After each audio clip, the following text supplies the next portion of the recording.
more than the average. I do want to bring this in.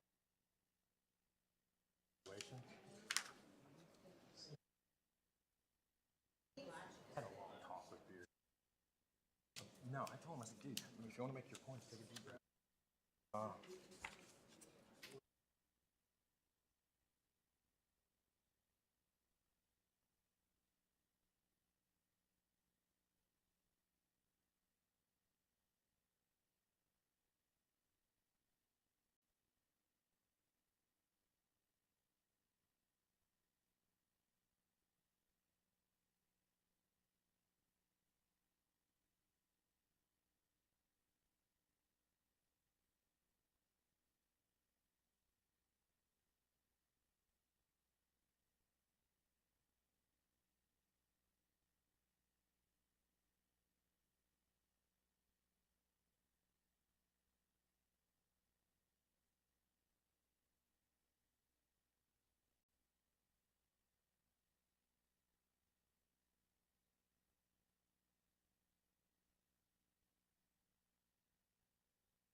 Okay, I'd like to call the Monday, April 22nd, 2024, Montgomery County Board of Supervisors meeting to order at this time. First up, we are going to have a moment of silence and the Pledge of Allegiance led by Ms. Hill, our County Administrator. Please stand as you're able for a moment of silence, and then I will lead us in the pledge.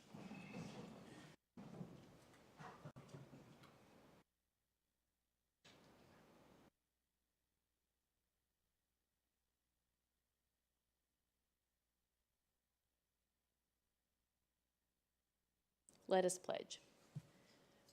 I pledge allegiance to the flag of the United States of America and to the republic for which it stands, one nation, under God, indivisible, with liberty and justice for all. Thank you. Okay, thank you. All right, so tonight, first up, we have a presentation from the NRV Housing Trust Fund. And so Jennifer, come on up. Welcome. Good evening. Thank you so much for having me tonight. We'll help you get set up. Okay. Jennifer Wilsey, for those of you who don't know, is with the New River, is going to speak to us about the New River Valley Housing Trust Fund, and she's with the Regional Commission. Two Jennifers at the same time. Look at us. Oh, Working together. Team. Yeah. I'm going to get out of your way. Full screen. No, you've been my guardian angel. Okay. Great. Great. Good. Okay. Wonderful. Thank you so much for having me tonight. I am here to give kind of an update on the work that has been happening around our Regional Housing Trust Fund. And really to kind of kick off things, I wanted to start with just a few definitions so that we can be sort of on the same page with what we're talking about tonight. So first, I wanted to make sure when I say the word affordable housing, that we get an idea of what that means.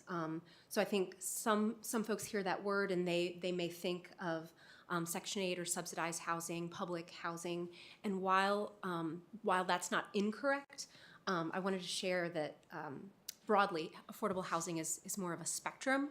And so for Montgomery County in particular, using numbers that are relevant today, a household of 4 can make upwards of $80,000 and still qualify for income eligible housing. So the median household income in a locality, 80% of that and below is considered households that qualify for this. So 80,000 for a family of 4, down to 31,000 in that kind of extremely low range that we might think of for public housing. Secondly, wanted to define really quick what I mean. Would you move a little closer to the microphone? We're having a little. Sorry, I'm trying to also get the. Or move it toward you. Yeah, just move that. Okay. Yeah. There you. Oh, much better. Thank you. Sorry. So secondly, I just wanted to define what a housing trust fund is, which is just a fancy term of saying a set-aside bank account where we are expressly funding or the construction or preservation of affordable housing. So wanting to give you an idea of kind of the building blocks of how we got here, which this journey probably predates this, but one of the big building blocks is the formation of the New River Valley Home Consortium, which formed in 2007. It serves the entire New River Valley. It's a federal allocation of funding, and right now that sits at about $600,000 a year. That goes to every locality in the New River Valley, and that funding rotates around the region.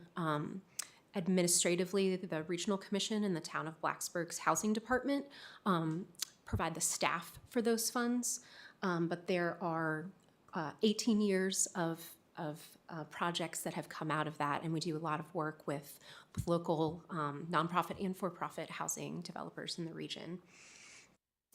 Secondly, completed in 2021, the Regional Commission partnered with the Virginia Tech Center for Housing Research, received some grant funding to do a regional and local housing study, and that really gave us a lot of the data around the housing needs in the region, and 7 regional strategies and many local strategies came out of that study, one of which was the suggestion for the creation of a regional housing trust fund.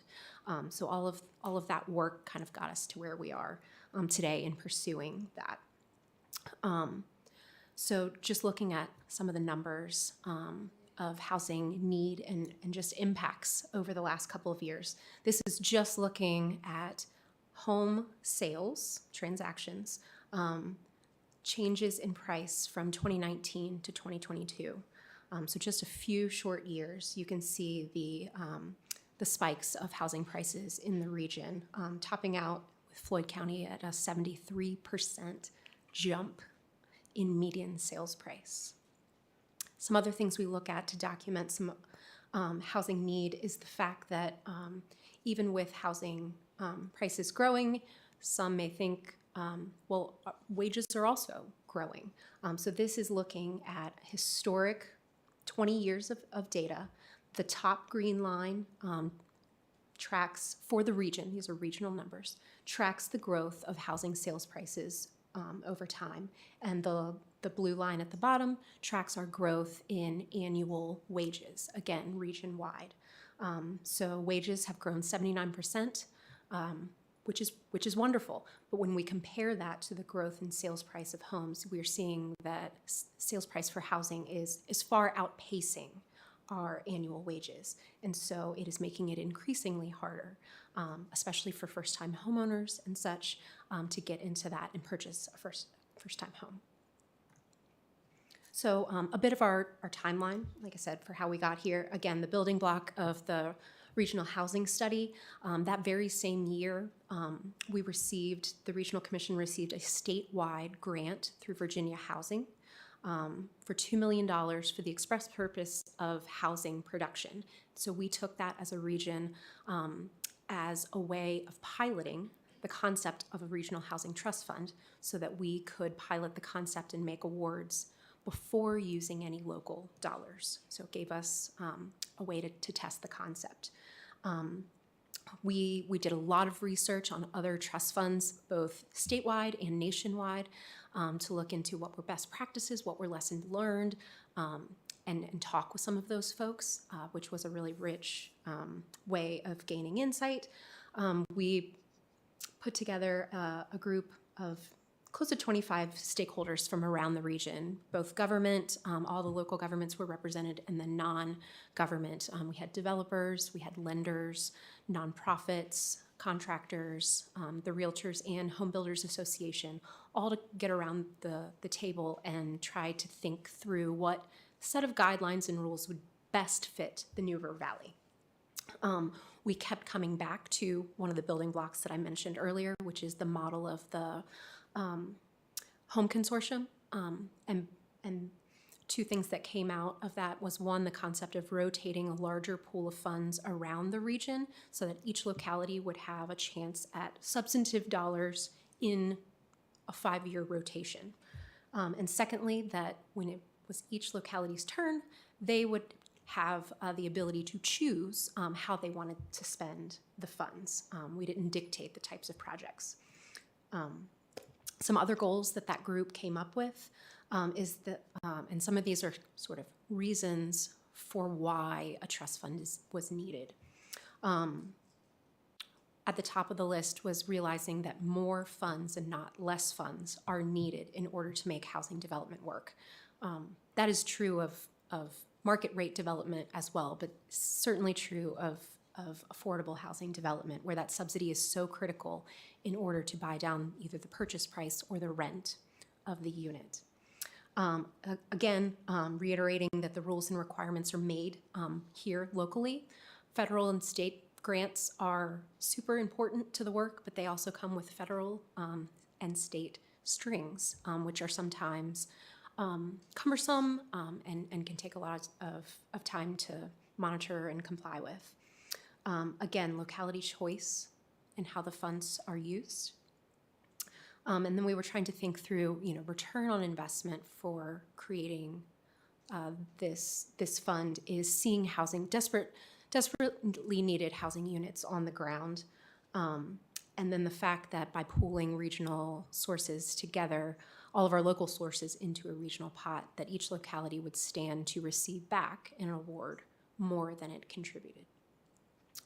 Finally, another one of our key approaches was looking at this not just from a local government perspective, but that the private sector should be at the table, both conceptually to decide the rules, but also financially as well. So to go just a little bit deeper on how the funds would be used, we were thinking, especially in the early years, that the same rotation that is happening with the localities to receive local home funds, we would mirror that by following with the Housing Trust Fund. So it would essentially double the amount of funds that each locality could stand to receive. And that can be for home ownership projects, rental projects. We've also talked about trickier things to fund with our usual funding sources, which are things like home repair, home modifications for aging in place, and more. We would be able to decide how we wanted to use the funds. Okay, I'm going to walk us through this. The group in thinking through viable operational annual amounts landed on a $600,000. This happened to be the most conservative model that we looked at. And the idea that $600,000 in the fund a year would help to best support projects. Half of that would come from local government investment, proposed local government investment, and half would come from non-local government. And we backed into that with each locality from a per capita standpoint. So as you can see, the green column looks at what that would be for a locality each year. The purple would be an aggregate over the first 5 years of the fund, taking into account that we received $2 million of seed money. And then the final column would show in dollars how the funds would then be awarded out. We have a rough pro rata share, population-based pro rata share, for how the funding would then be awarded to each locality. So looking at just under $2 million of investment over 5 years for Montgomery County.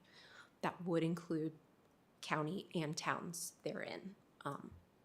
And there would be coordination among localities that had incorporated towns for how and where they would use those funds.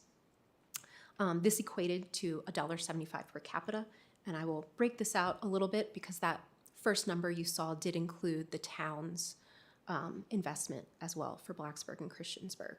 Our rationale on this, the Regional Commission has annual per capita dues, and so we took the exact same population estimates and the rationale used for those dues and applied them here.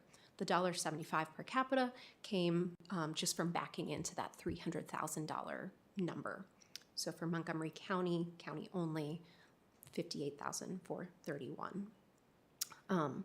And then, again, thinking through, these are just annual numbers, but thinking about how a complete cycle for the New River Valley is hitting all 5 localities, which means, in general, thinking through a 5-year commitment so that the localities in year 1 have the same amount of funding at the table as localities in year 5.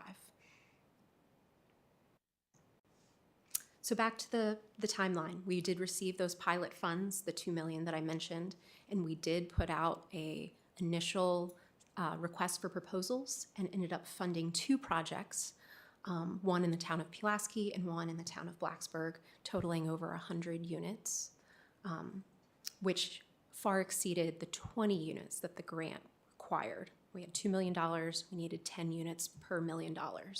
So we exceeded the goal for that.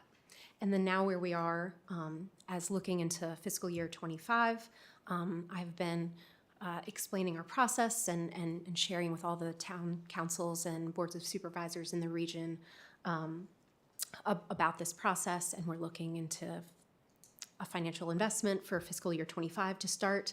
And that's not to forget our non-local government partners that have been at the table during this process. So we are in conversations with employers such as Virginia Tech, Carilion, Radford University, and Lewis Gale.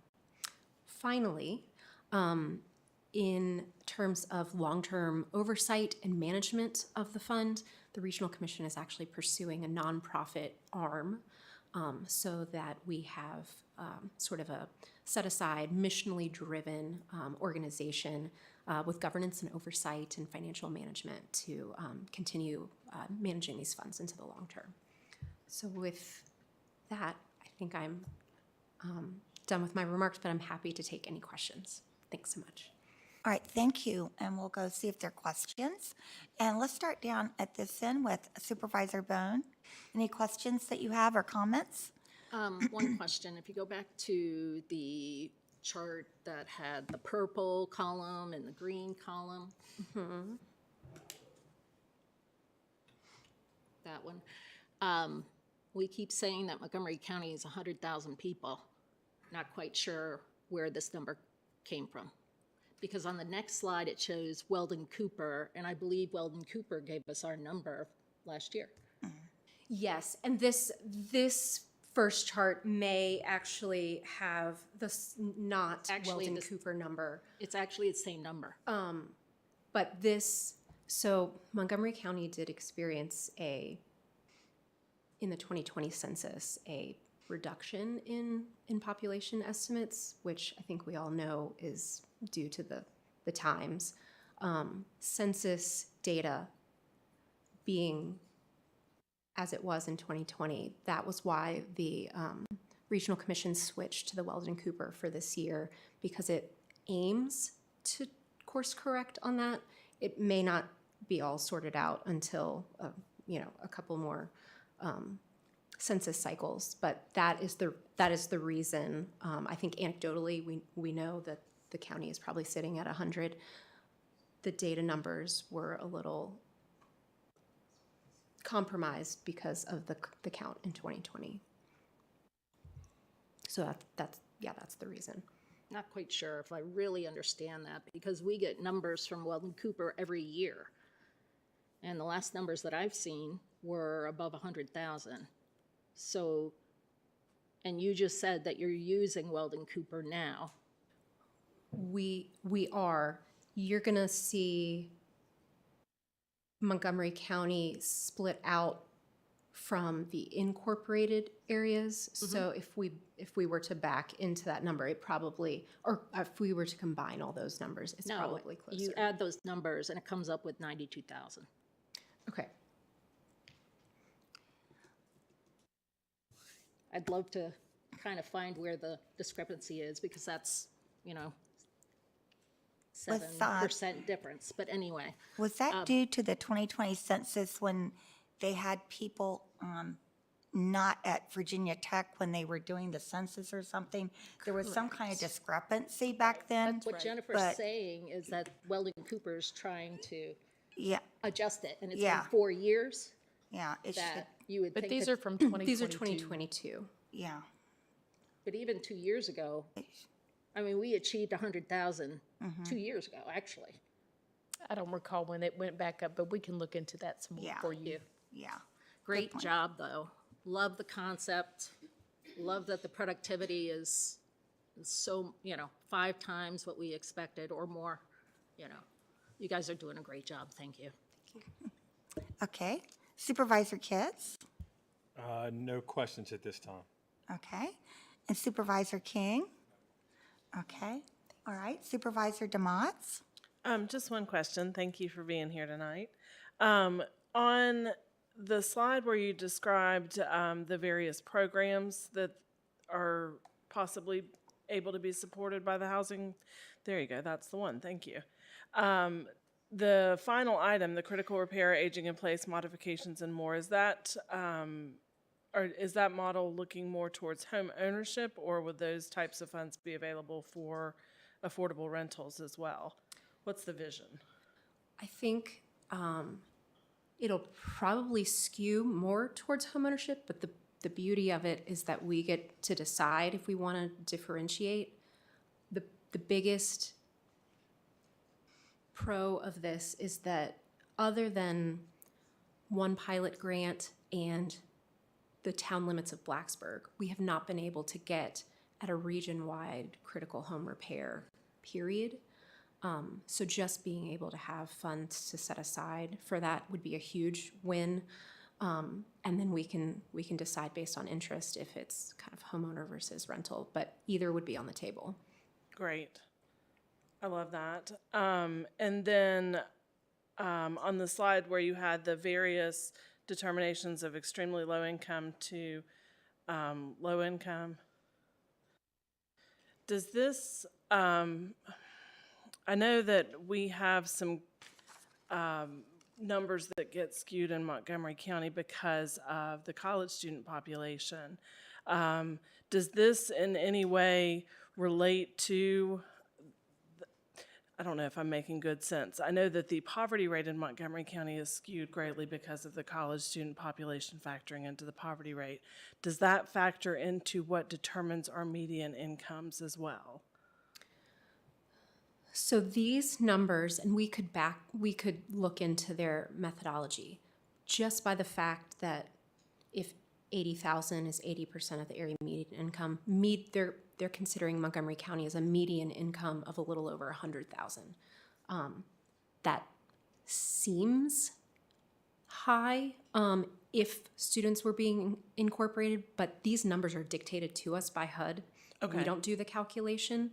And actually, these 2024 numbers are hot off the presses as of last week.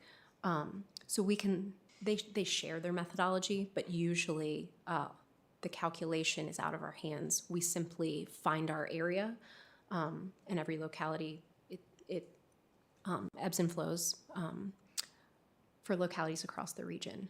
But this number is dictated to us by HUD. Okay. And 100, a little over 100, seems a little high if it was completely incorporating the students, but we could find out. Okay, thank you. That was all. Okay. Supervisor Grasky? I don't have any questions. Thank you. Okay. Supervisor King? You didn't have any, correct? Okay. And Vice Chair Vijikowski? I don't have any questions, but thank you for the great job you're doing on that. Really appreciate it. Yeah. Thank you for being here tonight. And is there any way we can get a copy of your presentation, since it had some good information that we might like to refer back to? We can share that with you. Okay. Thank you very much. Okay. All right, next up, we're going to have a presentation from Mr. Chris Sanchez, who's the Executive Director of Christiansburg Institute, Inc.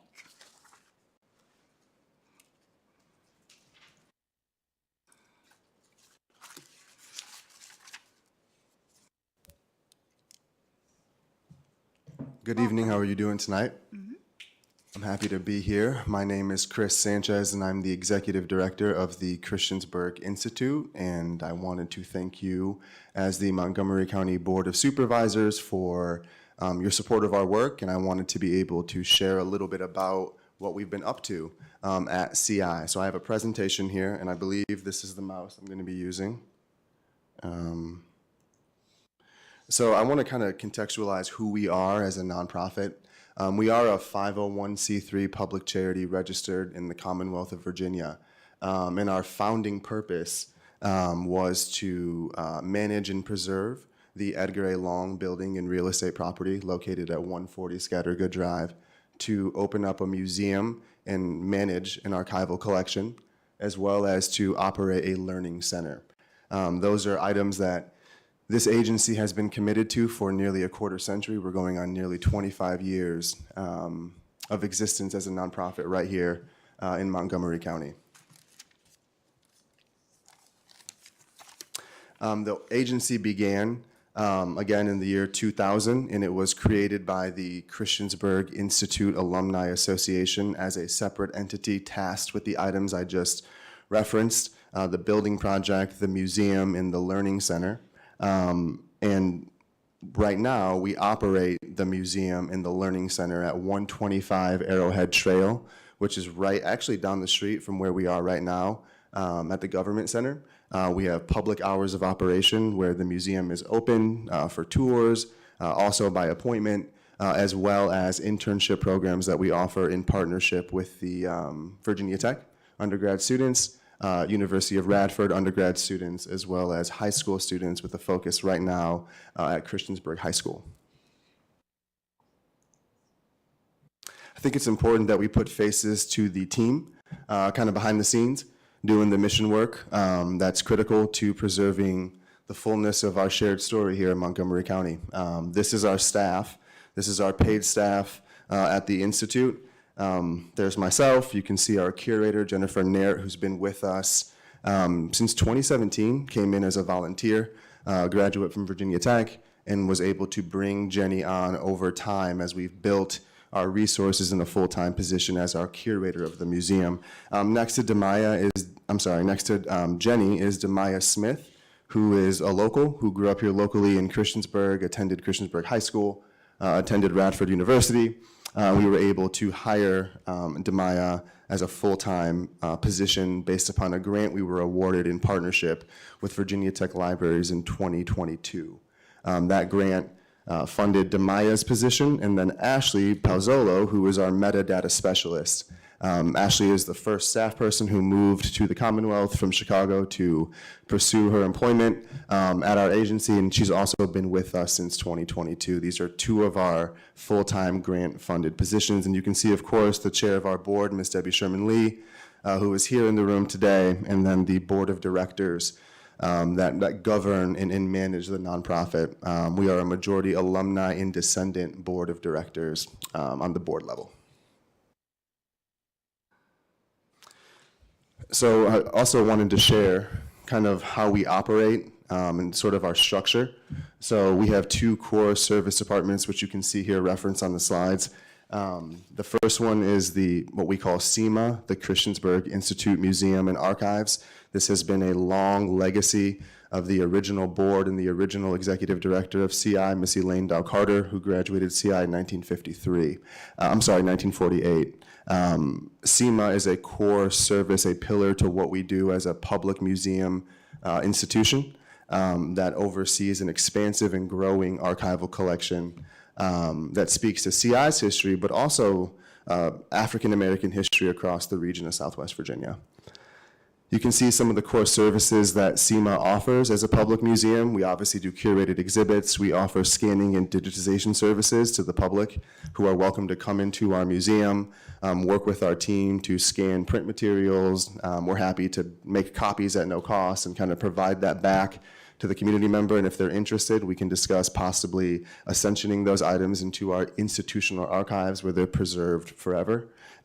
This is a service that we're really proud to offer, and there's a lot of history that we know really needs those kinds of resources. Educational and cultural events and programs is also really key to what SEMA does. As an African American museum institution in the county, we recently have done a big show at the Lyric Theater with some guest speakers who talk about African American genealogical research. We do historic preservation discussions with folks from across the Commonwealth, and that's a function of what we do as a museum and a learning center. And then the student internship program, right now we have 3 undergraduate interns. 2 are from Radford, 1 is from Virginia Tech, who are strictly focused on the museum component of the work that we do in the community. Moving forward, you'll see what's called CI-RAC, which is the Christiansburg Institute Research Action Center. This is fulfilling item B in our mandated founding purpose to operate a learning center. So this is more of the public advocacy facing work of what we do. And so this offers internship programs, again, to right now mostly Radford students and then a group of high school students at Christiansburg High School who come to internship 2 times per week on Wednesdays and Fridays and spend 2 hours learning about African American history, CI's history, how to scan, how to digitize, how to curate, and how to navigate this shared story of CI in their school at Christiansburg High School. We also have a podcast recording studio that we actually make available for rent. It's $15 per hour. It's a pretty awesome state-of-the-art podcast recording studio. It's really great for content creation, vlogging, podcasting, and of course, oral histories. So it's really great to have a comfortable, accessible studio space where we can welcome people in and conduct these oral histories and do interviews with community members. And then you'll see the Montgomery County Community Review Council. This is an initiative of the Research Action Center. It's comprised of community members from across the county who are focused on advocating and preserving the diverse story and history of the county. That's a purely community-ran, volunteer-led group who meets regularly and has programs and projects they're also focused on as well. I just want to point to some of these images, and I'll be brief, but if you look at the top 3 images, that top left one kind of shows a snapshot of our archival collection, which we hold over there at 125 Arrowhead Trail. A vast majority of these artifacts were previously held in an environment that was not climate controlled. And due to the generous giving and donation of a local community member, we were able to acquire a office space that is in fact climate controlled. And we were able to relocate those artifacts into a climate controlled space and then execute and have awarded grants to purchase the quality archival grade material to house these memories to a museum standard. And then the bottom will show you there the podcast studio, our library and research action center, and then on the left is a before, a historic image of the Edgar A. Long building on the top in the black and gray, and then underneath that, the roof line that we've been able to preserve that was completed in 2020. And this is where we're located. We still learn that people don't know where we're located, and that's understandable. So we are in fact located right down the street at 125 Arrowhead Trail, next to AutoZone, and we have very much outgrown this space. Our staff offices, the archival collection continues to expand. We have a growing, robust internship program, and with a recent $340,000 NEH grant award, we'll be onboarding more staff and digitizing over 20,000 documents that speak to CI's history, which are in fact original CI student files that were actually returned by Montgomery County Public Schools 2 years ago to our archival museum, and we were able to write a grant to preserve its entirety. So we've got a lot we're up to. We're growing as an agency, and our funding request is actually focused on that growth. So what we want to do is continue to support the core staff that make this work possible. I firmly believe that missions are made possible by people who are passionate and invested, and we've got a really stellar team. And we want to grow and onboard an education coordinator. I, as executive director, have a heavy hand in a lot of our educational programming, specifically with our high school and undergraduate interns. Really need to bring in an education coordinator who can bring some support there to meet that growing need and that growing interest in our internship program. And then we're also looking at growing into a larger space, and some of that funding is built into the budget request as well. That's what I have for the presentation. I also wanted to thank the Montgomery County Board of Supervisors for its past support, most notably the $75,000 budget appropriation that went towards the roof preservation, which was again completed in 2020.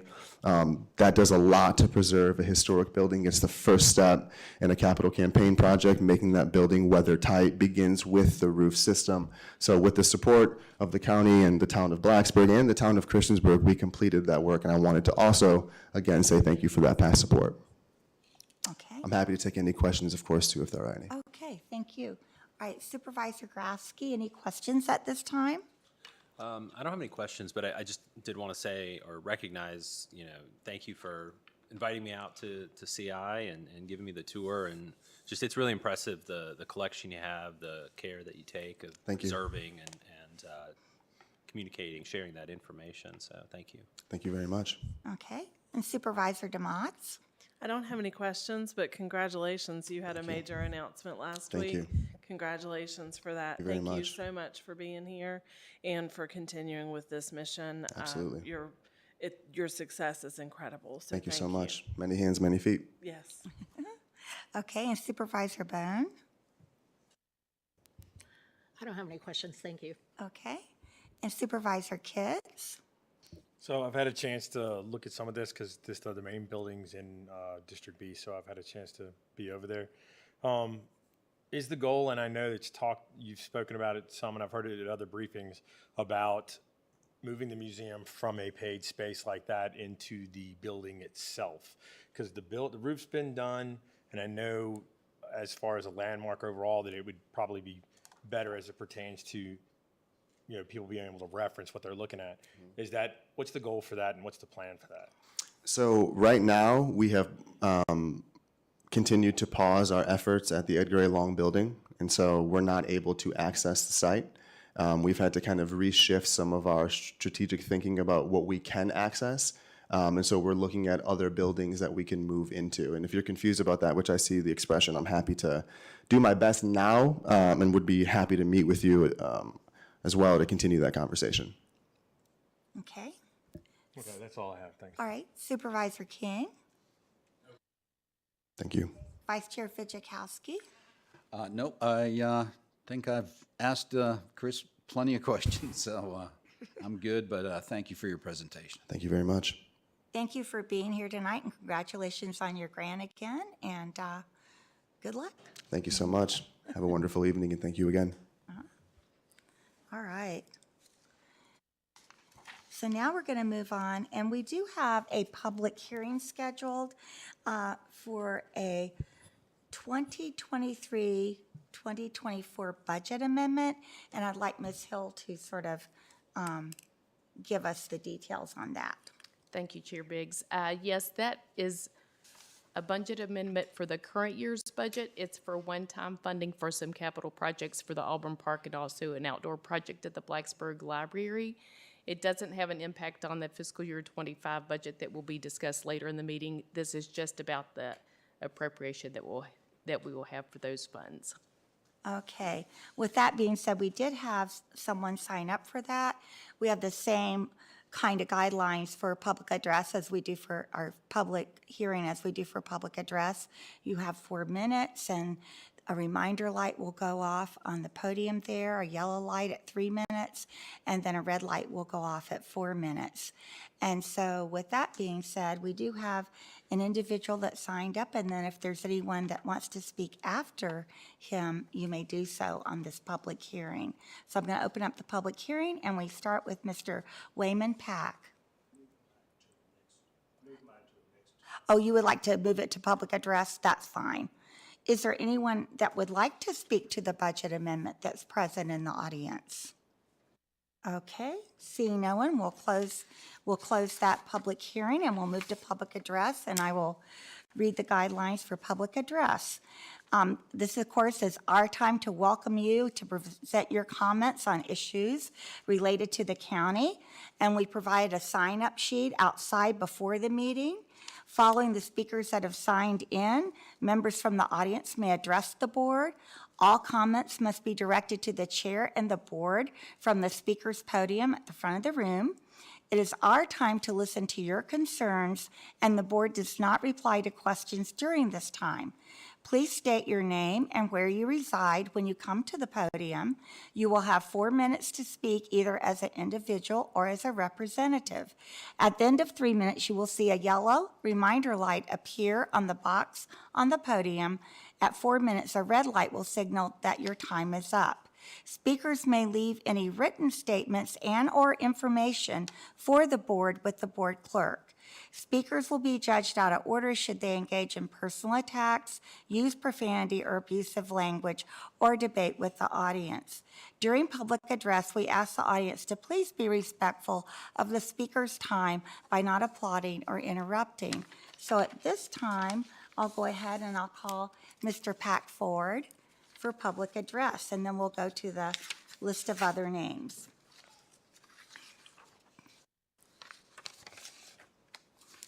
Welcome. Thank you, Board. My name is Wayman Pack. I live on Piney Woods Road in Reiner. And as we heard in an earlier presentation, home prices have greatly outstripped wages in Montgomery County. Home prices which drive our real estate taxes.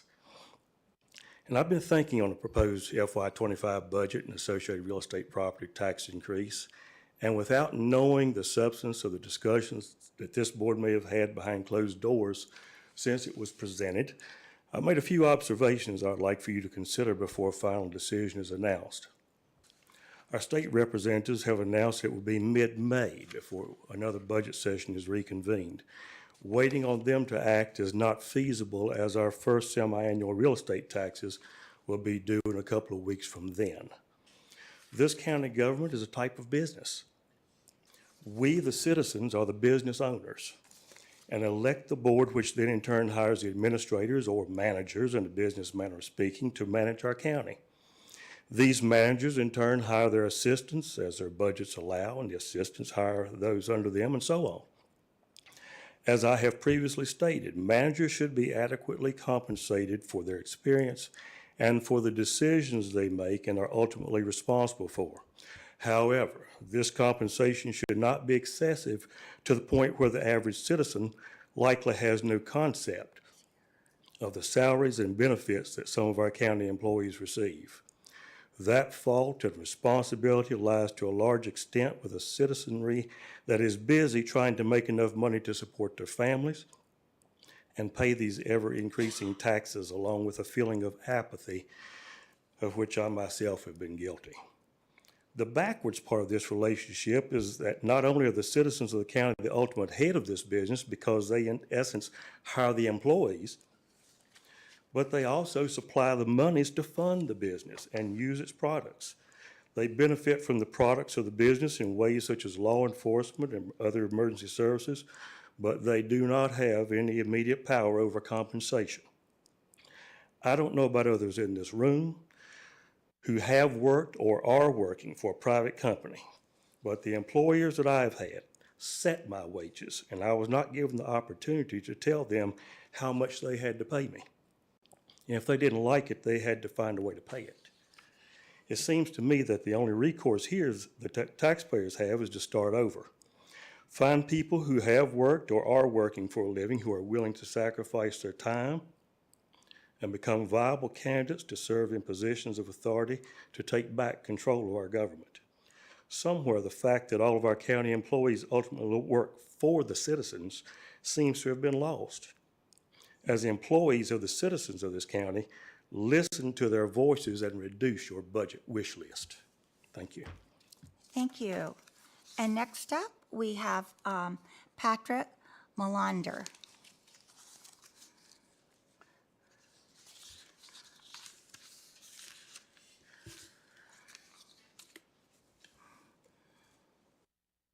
Welcome. Thank you, Board. Patrick Melander, Christiansburg. I ask tonight that you do not raise the property tax. Property tax depends on the assessed value of an individual's property by a government assessor, which is usually inaccurate. The only way to know the actual value of a property is at the time it is sold. Arbitrary assessments leave the door wide open for favoritism, collusion, and bribery. Just like the inflation tax, Property taxes are especially unfair to the unemployed, poor, and elderly. In a poor economy like we have today, wages and hours are cut, jobs are lost, prices continue to rise from inflation, yet we're still hit with the full burden of the property tax. And we had better find a way to pay it too, or else our property gets taken by the state over a tax bill worth a fraction of its real value. I think the income tax is another incredibly unfair tax, but at least in times of economic downturn, its burden decreases as wages decrease. The founders of this nation believed that liberty and property were inextricably related and equally valuable. Property must be secured or liberty cannot exist. John Adams. Government is instituted no less for the protection of property than the persons of individuals. James Madison. Life and liberty are generally said to be more valuable than property. An accurate view of the matter, however, would nevertheless prove that property is the main object of society. Alexander Hamilton. Lastly, here is Section 1 of the Virginia Declaration of Rights, written by George Mason. All men are by nature equally free and independent and have certain inherent rights, of which, when they enter into a state of society, they cannot, by any compact, deprive or divest their posterity, namely the enjoyment of life and liberty, with the means of acquiring and possessing property, and pursuing and obtaining happiness and safety. Increasing property taxes will only make it more difficult for the citizens of Montgomery County to retain their property, and even more difficult still for those trying to afford to acquire property to provide security for their life, liberty, and pursuit of happiness. Thank you. Thank you. Okay. Next up, we have Mr. Beard.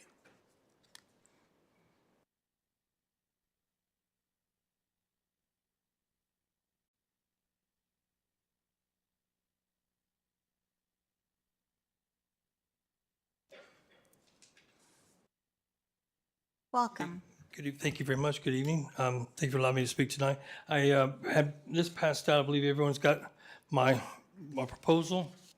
I came up with a plan. I've been working and speaking of these for quite some time, and so my idea is let's problem solve this so everybody wins. What does the budget look like with only a 3% pay raise? Okay, so MCPS wants a 5% pay raise. The cost is $6 million or $1.2 million per point. It looks like the state is matching up to 3% for the pay raise. The cost of 3% pay raise would be $3.6 million, not the $6 million. And yet, in the state matches that 3% as well. We don't know the total carryover yet, but we should have a good amount of money left over due to the 6.5-point inflation line item that was there in the last 3 years has been around $3.5 million for the carryover. The previous superintendent used the end of year spending to lower the carryover funds. He would buy the Chromebooks and buses with the end of the year spending and or carryover funds. So that's the policy that's been in place and has worked for years. The county wants a 5% pay raise for county and government employees. The cost is $1.8 million. The cost per point is $360,000. So if we take $360,000 times the 3 points, that's $1,080,000. The county 3% pay raise is 1.08. MCPS 3% pay raise is 3.6. Add those together, you have $4.68 million. Okay, we have $5.9 million in new tax revenues, so we subtract the difference, and we'll have $1.22 million for other county spending without increasing taxes on the citizens of Montgomery County. So please, govern for the people and not for special interests. There is, excuse me, there is 5.9 million new tax revenue, okay? So again, as I just stated, there's no need for tax increase. We have close to $6 million in new money. Let's not forget, we don't live in a vacuum. The Fed has continued printing money during a joint January meeting between Montgomery County CFO. Our money supplies are similar to those during the Great Depression. MCPS budget has increased by 38% since 2014, outpacing inflation by 10 points. Declining enrollment has we have declining enrollment plus increase in homeschools. SOL scores are still below 2019 and previous years. MCPS teachers are just hundreds of dollars a year for being number one in the region for starting teacher pay. There's a record number for meal assistance. So when we talk about families hurting and lack of money, and we talk about the poverty rate, that has nothing to do with college kids. meal assistance has nothing to do with college kids. 15% increase on SNAP applications. Proposed calendar for as teachers reported 188 days, the fewest in the state. The 24-25 year budget will cost us $15,000 in taxpayer money for a public government education. Private schools are less than half that. The value of the dollar has fallen 17% since Biden took office. The U.S. is over $34 trillion in debt. The poverty rate in Montgomery County is 27%.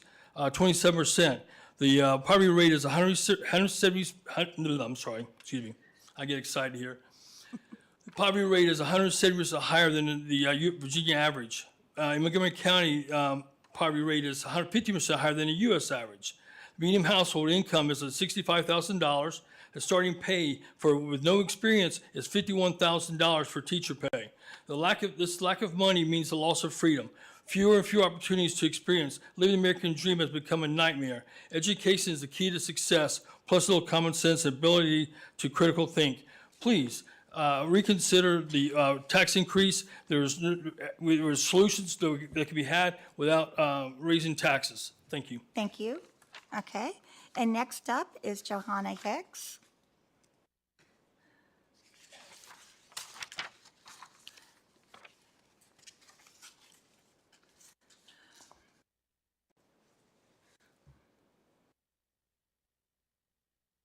Welcome. Thank you guys for being here tonight. I'm Johanna Hicks. Just speaking as a citizen, living in Christiansburg, Virginia, as a resident of Christiansburg, Virginia.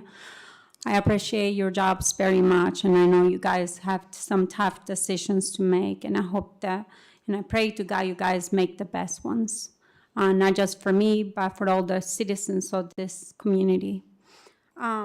Just speaking from Christiansburg citizens alone, in the last 7 years, the total amounts on the county sales tax collection has been for the total kept by the county has been $70,503,662.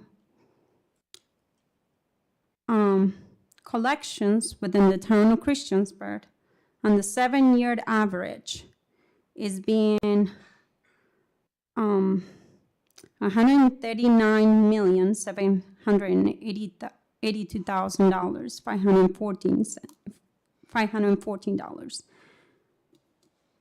and not including all the other taxes that we have in the town of Christiansburg alone. On top of that, we have to pay the town taxes. And from the records that the housing person was showing, you can tell that 30% of the population are in low income in this area. I think that when you increase taxes, the chances of people moving to the area will lower. When you increase taxes in real estate, especially, people that were going to spend any money probably painting or fixing their homes, they're probably going to think twice about that, because now their assessment on their homes is going to go up. Now they have to pay more taxes on that, which means that their value may go up, but then they won't be able to sustain the additional increase that you guys have increased, or if you plan to increase it. It's a big amount what you're trying to do right now, and it's hard to pull out this increase for a family, especially for all the families that we're struggling around this area.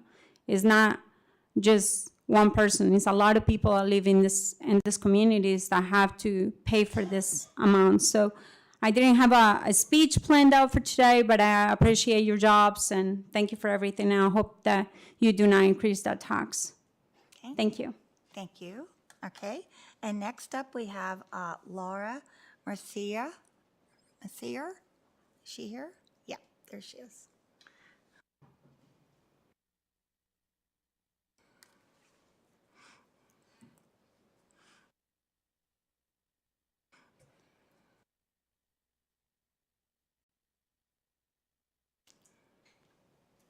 Welcome. I'm becoming a record. My name is Laura Mercier, Montgomery County. in Allen Valley. Taxes. Last week, it was 2 weeks ago, not last year, 2 weeks ago, I talked to you about the taxes being so high. There's one thing I didn't mention. And sitting back there, I thought of another one. Gee. One thing is I didn't mention is senior citizens. Now, as I look across here, I don't see very many senior citizens. I'm probably old enough to be some of you's mother. But anyway, senior citizens' incomes is very limited. I mean limited. When we used to work, some of us made double or twice as much as what we get on Social Security. Some of us, depending on the job you had, you might have made 0.5% more. But saying that, we was looking at our bills today, and I don't know, I'm sure a lot of people realize this, but our Comcast bills are higher than electric bills, just about. That don't make sense. And then here we go getting the taxes, increasing the taxes on us again. That is very hard on individuals like us. I'm on disability. I have a son on disability. As I look towards my future, if something happens to my husband, I would have to sell out. And when I would have to do that, I've been thinking, well, gee, I might have to go out in the boonies, out in the countries where things are very cheap, because I wouldn't be able to afford to live. And as I look at my son right now, he's on a disability, and he gets less than I get. But he's got a long life of disability.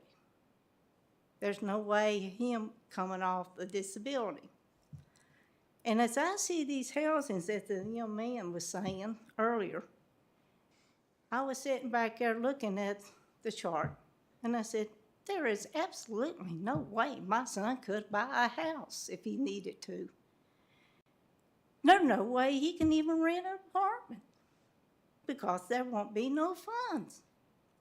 And I was looking at the chart that he was showing, and it said $30,000 for HUD, $50,000 for mid-range families, and then I think the last one was what, 60? Oh, 80? Okay, thank you. Well, you take that 30,000, the disability people in our community is increasing, not decreasing. Your time is up, but thank you. Okay, and next up, we have Kim Bowman.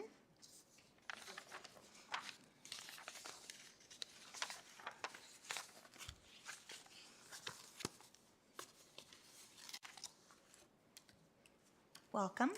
Thank you. Good evening, Board.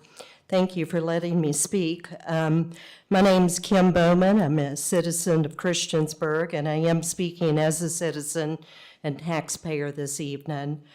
The representative that just presented from the New River Valley Housing Trust Fund just presented a slide showing that in Montgomery County, our housing prices are outpacing income by 32%. That's pretty staggering to me.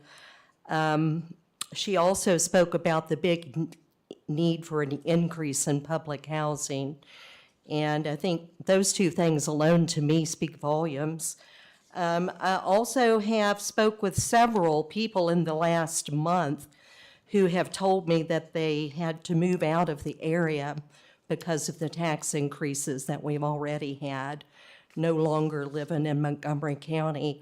One of them actually told me they had to move out of Blacksburg first, and then they moved to the county, and then they had to move to Dublin, and now they're considering having to move somewhere else. So it is affecting families, maybe not the families sitting here, but I would totally agree with the gentleman that spoke regarding some of the wages that we are paying our bureaucrats. My understanding is that our superintendent makes almost what we pay our vice president. To me, that's astounding. We're not in DC. We're in Montgomery County, Virginia, and we need to act like we're in Montgomery County, Virginia. Anyways, I obviously think that, we do not need to put an increase in at this time. I have homeless people who are actually volunteering at an organization that we're having to pick up and take and drop off so they can have a night in the woods.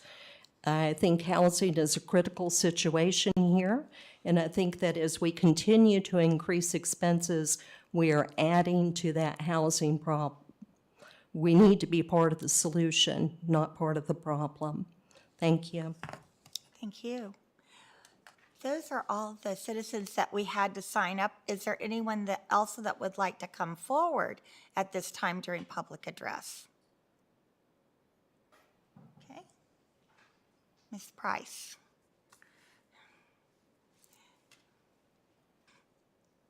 Welcome.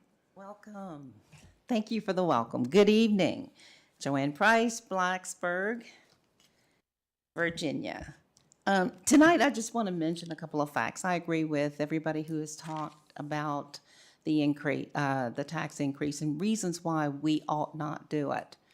I think that it is really key that people understand in this county, those who work in the system and those also citizens, that the budgeting process is to protect citizens.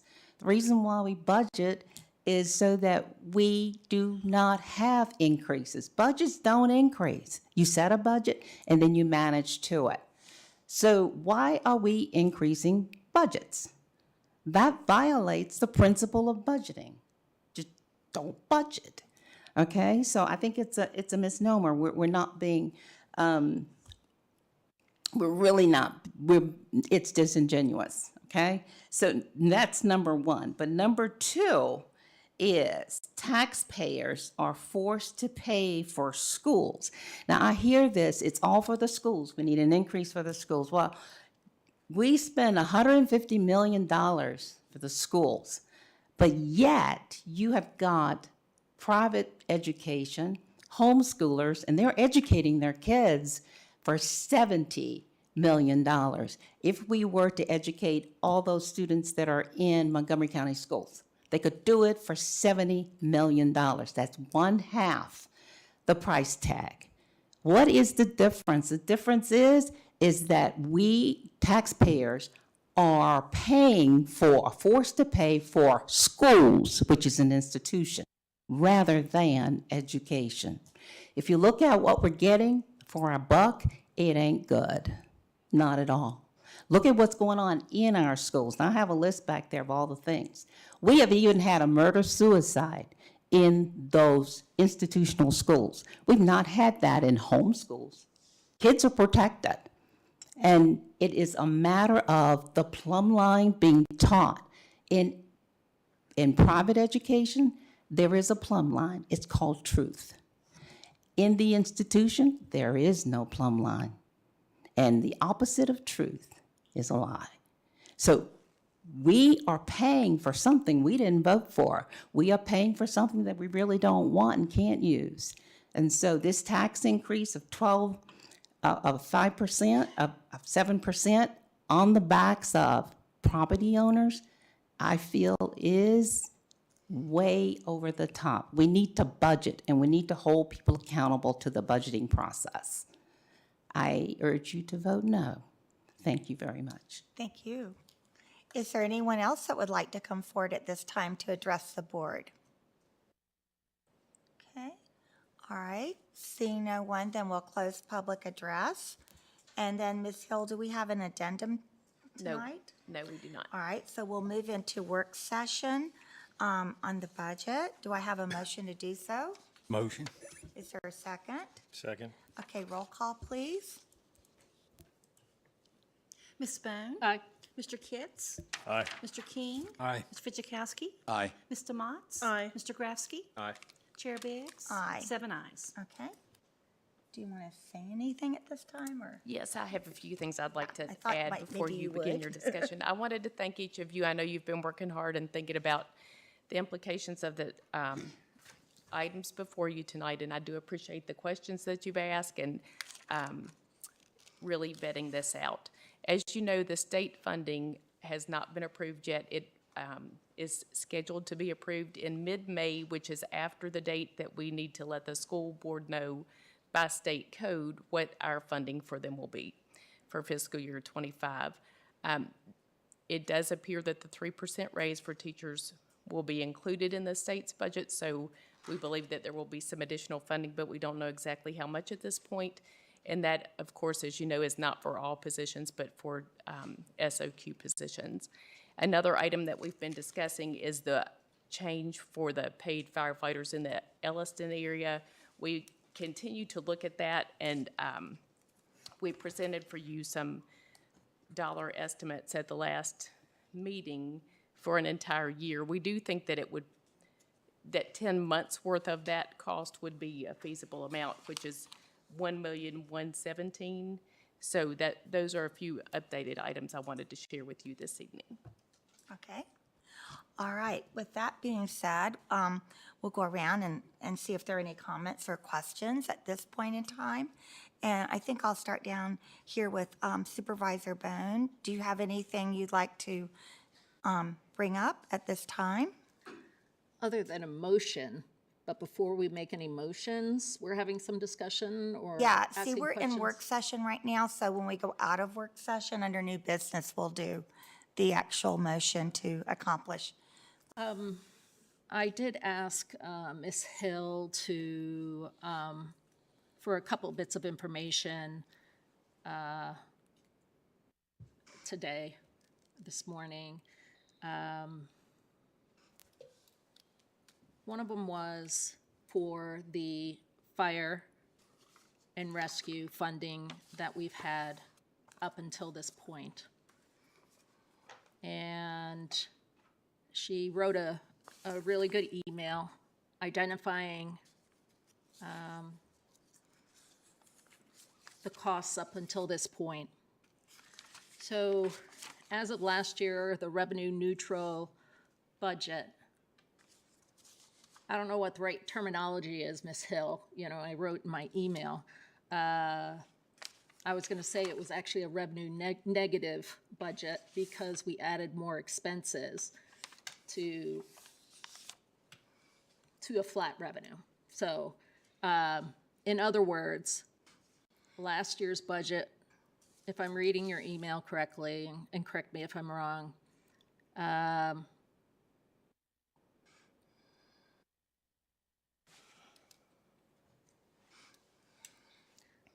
actually, this budget right now, fire and EMS is worth $2.6 million.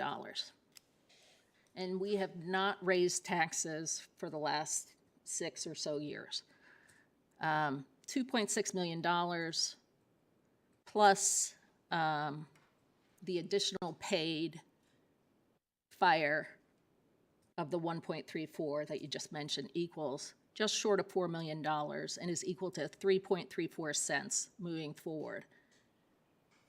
So basically, we have absorbed we will absorb 3.34 cents in the real estate tax rate, meaning our county government has had to take out of our budget a little bit more than 3 cents just to pay for fire and rescue in this fiscal year. did not increase taxes for those items in previous years. We just used new growth, and so if there were other needs of the county, we did not fund those needs in order to do this. And the fiscal year 24 number is just about the same as 25. It was about 2.5 million as well. And then the other one-time funding in the past and for fiscal year 25 totaled $1.7 million, which is an additional 1.45 cents. So if you add the 2 cents, the two groups of money, we're right short of 5 cents of cost for fire and rescue since the beginning of fire and rescue for the county. Is that correct? Since the beginning of the paid fire and rescue, yes. So in essence, the counties had to do more with less, which I wanted to bring to the public's attention because we're to absorb 5 cents of expenses and not asking for a raise in taxes is an incredible job. I would say, for the county to have been able to do that. But it also sounds like no one has identified anywhere in the budget to actually cut expenses if we were going to stay revenue neutral or less than 75-cent tax rate. Am I saying that correctly? You are saying that correctly. We have not identified or brought to you items to cut at this point. If the board's direction is to lower the tax rate, or if the paid fire is included, then we would have to look at that and determine how to make the budget work, because we did not include that when the budget was proposed to you, as you know.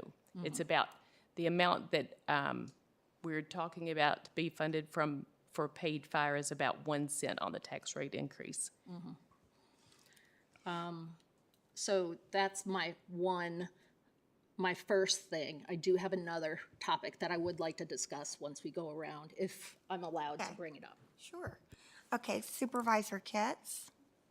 So because this is my first budget one, I'm going to make sure I get this put in the right place, because I got a few things I want to talk about, but I want to make sure we talk about it in the right spot in reference to my thoughts on the budget. So when we come out, I think when we come out of work session and we go to the other side for budget approval, I think then I'll make my comments. Okay, all right. And Supervisor King? Yeah, if somebody could clarify, Supervisor Bone talking about $3 million for fire addition, that what volunteer fire does was in last year's budget, correct?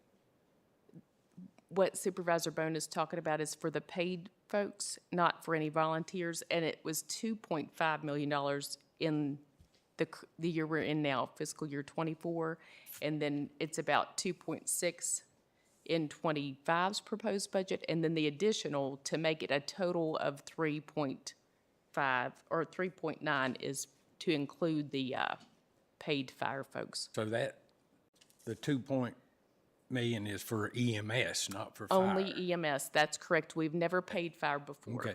Right, we have not paid fire to date. That's correct. Okay. Okay. All right, and Supervisor DeMotts? I do have a follow-up question along the lines of fire and EMS. Are there, and we might not know the answer to this, are there state funds available for fire and EMS services?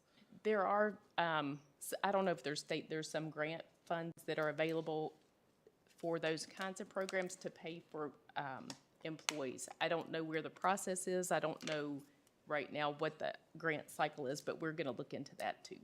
And then what about compensation board? Are there any compensation board funded? No? No. Okay, thank you. You're welcome. And Supervisor Grafsky?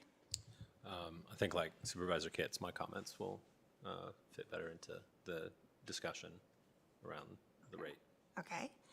And just to clarify, I think that sometimes before you come out of work session, you might talk about what kind of rate you're thinking about. So that might be after the questions are answered. But I'm not It's up to you, but sometimes that is what happens. Okay.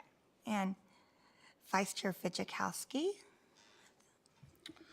Yeah, I would like to see us take the 5.9 million in revenue increase that we have and divide that up and leave the tax rate alone. If we have to increase the taxes, the only thing that I would ever support is a 1 cent increase in order for us to hire the firefighters that we need. We are just going through just a really bad time, and I just think it's not kind to our citizens, especially the property owners, which are the ones that bear all this. Over the time I've been on this board, I've heard from a lot of citizens, why am I having to pay taxes? I don't have any kids in school. Why am I having to pay? I'm a senior citizen. Why am I having to pay when somebody living in a apartment building isn't? And of course, we generally know the answers to those things. But people are genuinely concerned, and they see these numbers keep going up. And when taxes go up, property taxes, they affect other things in our county. And I don't think people are really in a position to handle that. I also was thinking that another way of paying for our firefighters would be to take out the half-cent capital increase for the county and the half-cent increase for capital for the schools. And that would give us the money that we could use for the firefighters. That's just some of my thoughts. Okay. And back to Supervisor Bone. I'd like to speak to Supervisor Fidzikowski's comments and then bring up my next comment, if that's possible. We through the discussions of this budget this year, a number of people have talked at the podium and said that it's the property tax is unfair. Why do we have to pay for schools, all that kind of stuff? And the answer is the county, and correct me if I'm wrong, the county only gets the right to tax in a finite number of ways. And the primary way that all counties in Virginia tax is through real estate taxes. That provides almost 3/4 of our tax revenue. So the state doesn't allow us to tax very many other things. So we have our hands tied in a way that realistically we can't raise funds to fund our county in ways that we would like. As far as my second question, I asked Ms. Hill to get me the monthly or annual tax increase if we approve 75 cents. So she provided this information a month ago or so in the middle of all of our budget discussions. And the median residential home value in Christiansburg is $300,000. So basically, if we say that there are, let's say, 10,000 homes in Christiansburg, then number 5,000 house is worth $300,000. And a 5-cent increase would equate to $150 a year. If you divide that by 52 weeks, that comes out to $2.88 a week of tax increase. That's the math. For Blacksburg, it's more. Their median home value is $387,000, and their annual tax increase would be $193.50. Divide that by 52. That comes out to $3.72 a week. And then Montgomery County is less than both of them, and the average for them is less. So we're talking about less than $4 a week for more than 50% of our population, which is, I don't want to say comforting to me, but it puts it in perspective of the impact of 5 cents. Now, these numbers aren't exactly the same for every person, because every person who owns a home, that home's value is different than $300,000 or $387,000. So you have to look at the tax rate and do your own math. But more than 50% of the people in this county will have less than a $4 a week tax increase. So I just wanted to put that out there so that we have it in perspective. Doesn't mean that it's easier to raise taxes, but at least we know it's not hundreds and hundreds of dollars per year, let alone a month for people if we do increase taxes. Thank you. Jen, are you able to put that on the screen? Yeah.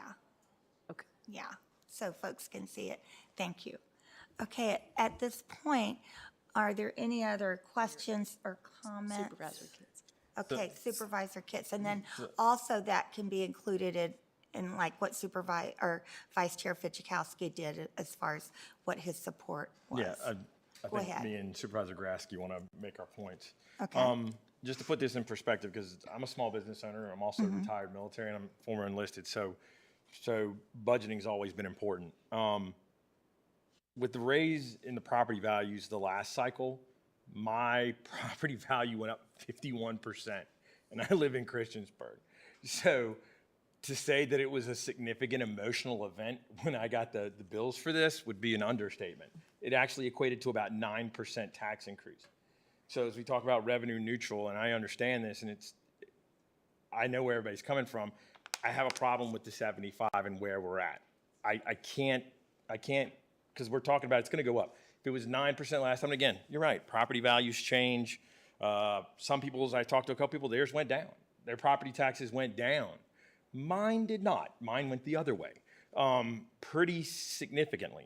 So besides talking about that, I know we brought it up, but we need to bring this in-house, and we need to be able to have a little more control of it, because right now it's all with an outside agency. And we've been talking about and played around with 4 years, 2 years, and I think we go inside and we bring it 2 years. So these changes aren't as drastic as they have been, because again, as everybody said, pretty significant emotional event on the last raise. So I understand where we're at dollar-wise and how much each penny represents to people, and it's, average of, $100 and some a year total for the average mean house. But I'm sitting at 73. I think it's a compromise. I understand we have to add in because of the firefighters, but I don't support the full 75. I want to make sure that, we've listened to, the constituents, and we listen to the budgeting that comes through, and I've been through the budget. And I'm a big proponent for increasing employees at the county level, because I don't think we've been as proactive as we should have been. So this is where I'm at. I'm at 73. I want to find a compromise point where it's going to come a little bit, but it doesn't need to go as much, even though I know that represents, what is it, if it's 2 pennies on the average house for 300,000, you're talking $5 a month. Well, $5 a month, then that's where I'm at if I want to help, try to find a middle ground on this. So that's what I wanted to say, and that's where I'm sitting on this. So. Okay. Supervisor King, do you want to add anything at this point? Yes, ma'am, thank you. As I stated earlier, you know, I don't want to raise them at all. People are struggling. And, you know, people can say, well, 5 cents don't make but $5 on the month. That's true. But when people are struggling, they want to buy their first home, they go down to buy it. And you know yourself, your debt to income ratio, $1 can throw you off. $1 can take you out of that house. Also, I seen a study, I watched it the other day for about 45 minutes. 60% of working people are living paycheck to paycheck. 60%. This is where I'm at. I like to see the tax rate stay where it is. We have $5.9 million. I would like to see us, which are employees at Montgomery County, I do appreciate everything they do, and they deserve an increase. That increase would cost us $1.8 million. Out of that 5.9, we would still have $4.1 million that we could use as the majority of this board sees fit. And that way it would save the taxpayers an increase. You know, some school districts in Montgomery County, you know, they're on free lunches. I mean, this is going to hurt the small people. I understand people's going to say, well, it's just $5 a month. Well, you can talk to a lot of people, and I have. I was trying to grocery shop over the weekend. When I say try, I was trying to afford it. People come up to me and said, why are y'all doing this to us? And I encourage them to come to a meeting. And I do appreciate everybody that has come to these meetings. That's all I have. Okay, thank you. All right, let me look down here. Supervisor DeMotts, do you have something you'd like to say? Supervisor Grafsky? Yeah. First of all, I want to address or respond to some of the comments up here, particularly some, and it's not to challenge or diminish the fact that inflation has impacted, I think, everybody in this room. Some more probably disproportionately than others. But I'd also like to make a comment around that depending on the study you look at, anywhere between 53 and 60% of inflation can be attributed to increases in corporate profits, right? So corporations are, winning at the expense of the common consumer. And, I got into a philosophical discussion the other day with a colleague about this, and, it's a business's mission or purpose is to raise money, invest that money, grow their business. I genuinely believe it's our business as a local government to invest in our community, to grow our community. And so, I think it's incumbent upon us to look for those opportunities to make wise decisions in how we invest that money. Saying that folks that rent, they're insulated from this, they're not, right? Somebody owns that building that those folks live in, that they rent in, and they're going to pay that property tax and things like that. Anyhow, so I just wanted to talk about that. But in terms of where I'm at, I was in the 73 to 74 cent range, very similar to Supervisor Kitts there, up until we had this presentation or were made aware of what's going on with our firefighters, and that's another one of those core services that the county needs to provide to its citizens. And so I'm right back at what I think is our county administrator's fiscally responsible budget of 75 cents. Okay. Anyone else have, okay, Vice Chair Fidzikowski? It always makes me nervous whenever we talk about how small the tax increase is, $4 more a month or $3 more a month. And it makes me think, well, then how come we're not raising taxes every year? Or because it's so small, maybe we will raise taxes every year. That's scary because it's unnecessary. When you raise taxes, again, and that was a good point that was made on the, it may not be a lot of money, but now you are taking that money out of somebody's pocket. And I think that's where you really need to be thinking. It's not the $4 more you send to your mortgage company. It's the $4 less in your pocket that you'll have that day. These taxes just impact everybody at a time when we just don't need it. And that's why I say I think we really need to stay within our budget. I was looking at the last 5 years of budgets, and we averaged giving to the schools somewhere between 2 million, sometimes it was 2.1, 2.4, one year it was 3. But that's the range we have traditionally stayed in, and I'm not trying to imply that it is a tradition, but that's where we've been at. The state has either matched it or exceeded it slightly, except for 1 year, the year that we gave $3 million, which I think, and I had it written down and I left it at home, I think the state gave them $5 million, so it was an $8 million increase. But you got to realize this year, it's going to be almost a $12 million increase on the schools.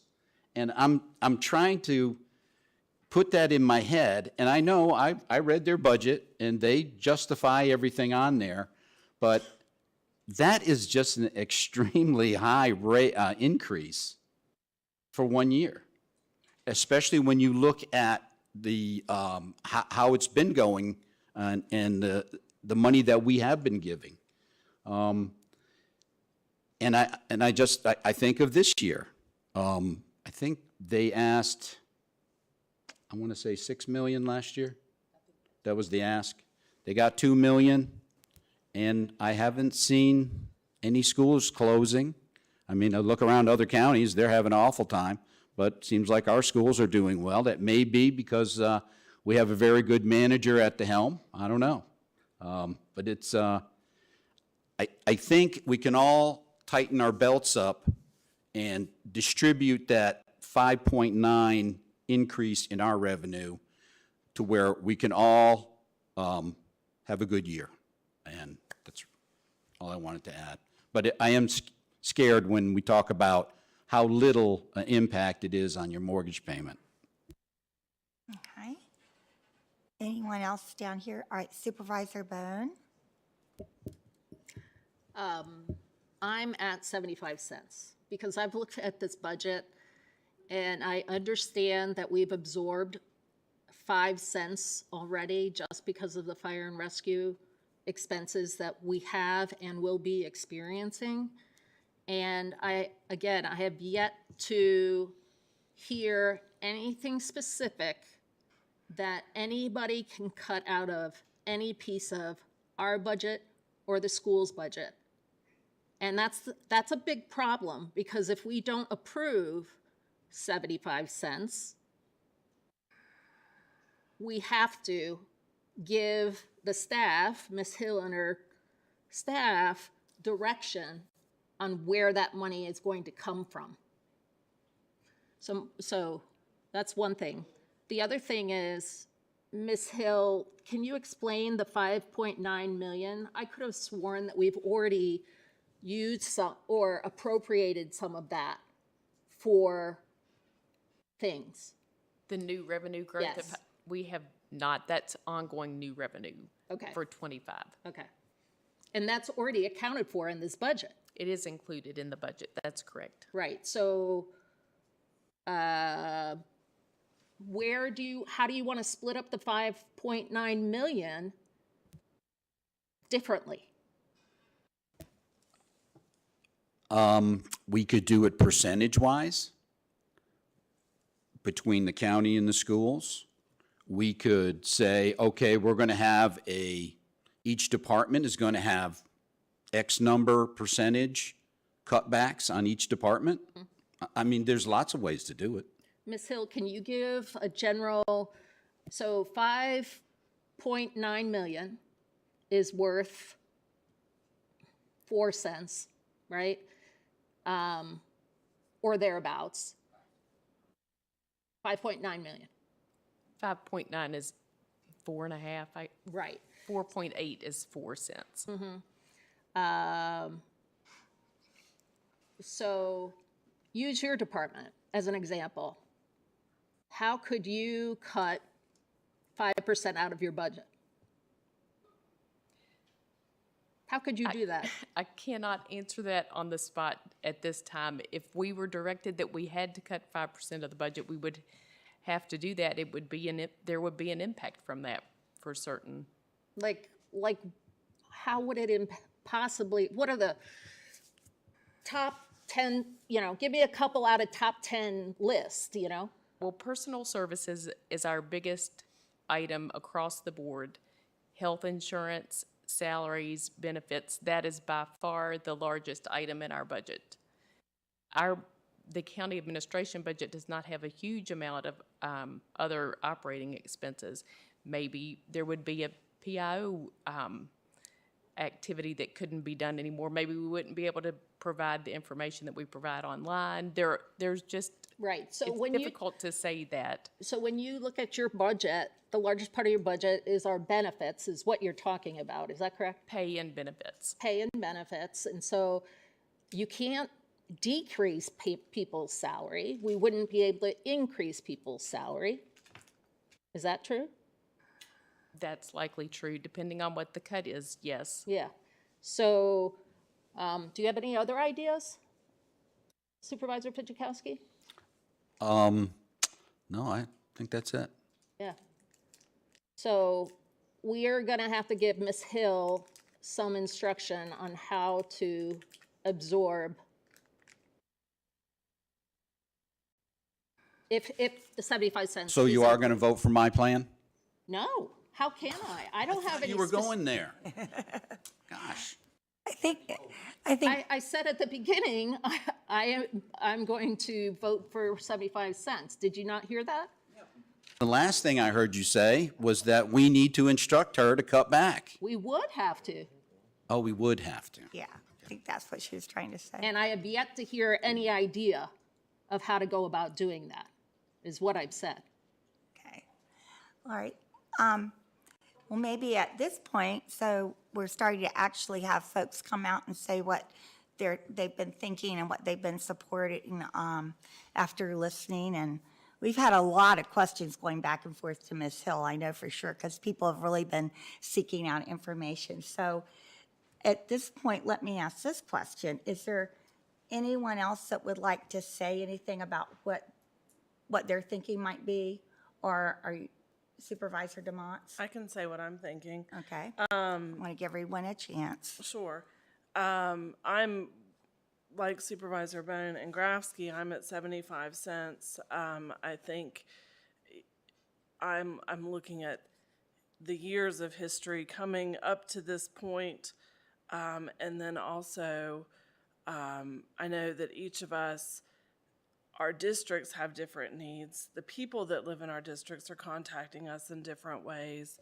And in District G, when I ran for re-election, I said, yes, I absolutely will be voting to increase taxes. And my district has been incredibly supportive of that. They want more money to go to education. They want more money to go to county services. And so I think that we are still being presented with a very fiscally responsible budget that makes significant strides in education funding that my district has been extremely supportive of, and so I'm planning on supporting the budget as it is requested at 75 cents. I do have some concerns about making sure that we do have funding for the fire in Shawsville, Elliston, because I know that's not included in this budget proposal. And so I have a little bit of concern there to make sure that we have the ability to fund it. And, you know, how would we fund it fiscal year 25? How would we fund it going forward? But that doesn't change my support of the budget at 75 cents. Okay, anyone else? Okay, I guess it's my turn. Okay, I am in support of the 75 cents. And I want to speak to a little bit of why.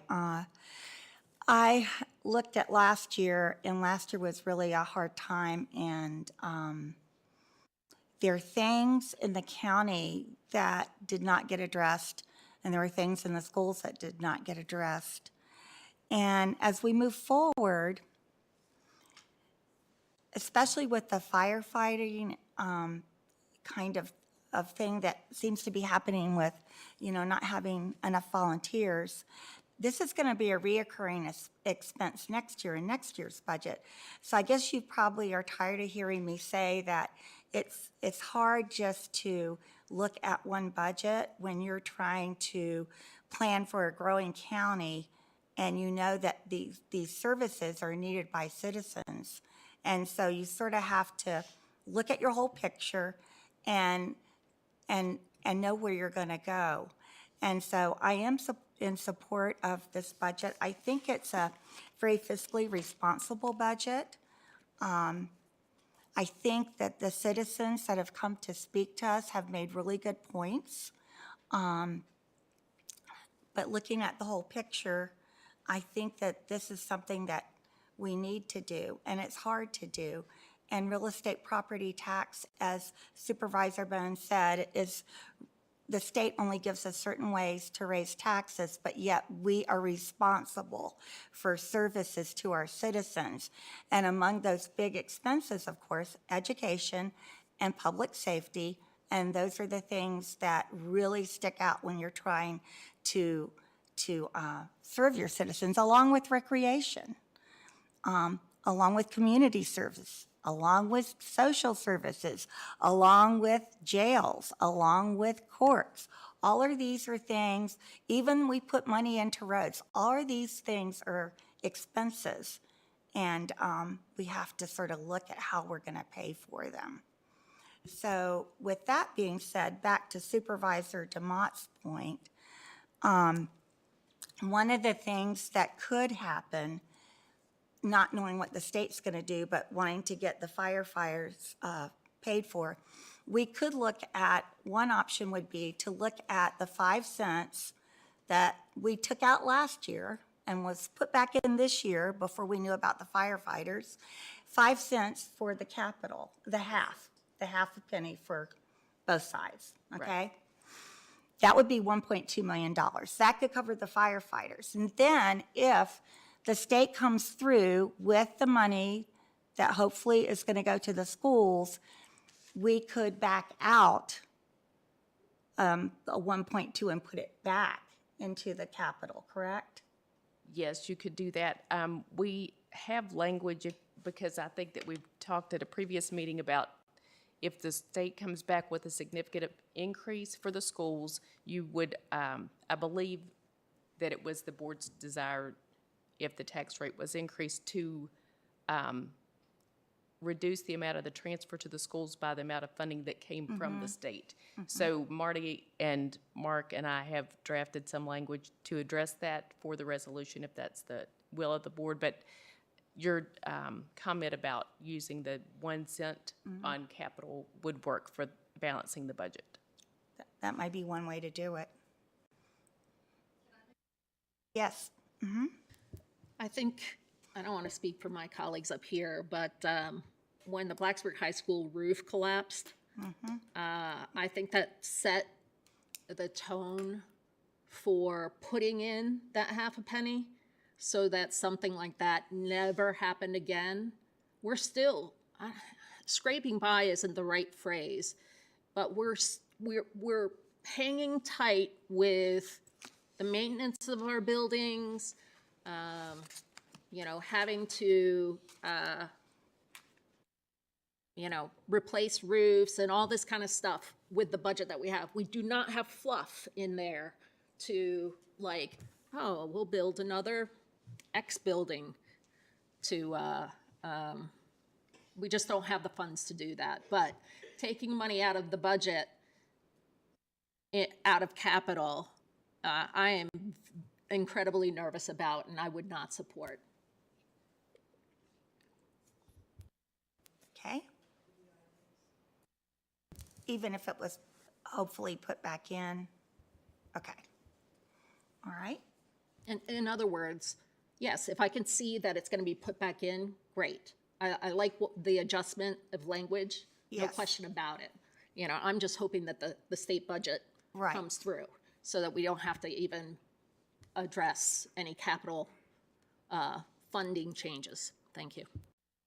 And I think one of the things that we heard, like May 15th, that the schools have to know sort of their budget, and then the General Assembly's not going to meet till May 15th, so that we're in another sort of situation, but, Right, that's correct. okay. But hopefully, at the second meeting in May, we might have enough direction to figure out exactly how much the schools will be receiving. Okay. Anything else? I would just like to add that Supervisor. hope is a 4-letter word. So I just want to throw that out there. That I did have a chance to talk to Senator Hackworth today, and he did talk about, that he talked with the governor about the 1% for capital for schools and allowing the areas to go for referendums. There's a good chance that that's going to get pulled back so that it has a chance to move forward. So it does give us another option, but anytime we start, everybody gets nervous about different things. I get nervous when we talk about hope. It's great that we do this, but I don't think that, again, I used to teach lieutenants, hope is not a planning consideration. So just want to throw that there and. Good point. Can I make a comment to that? So, okay, sorry.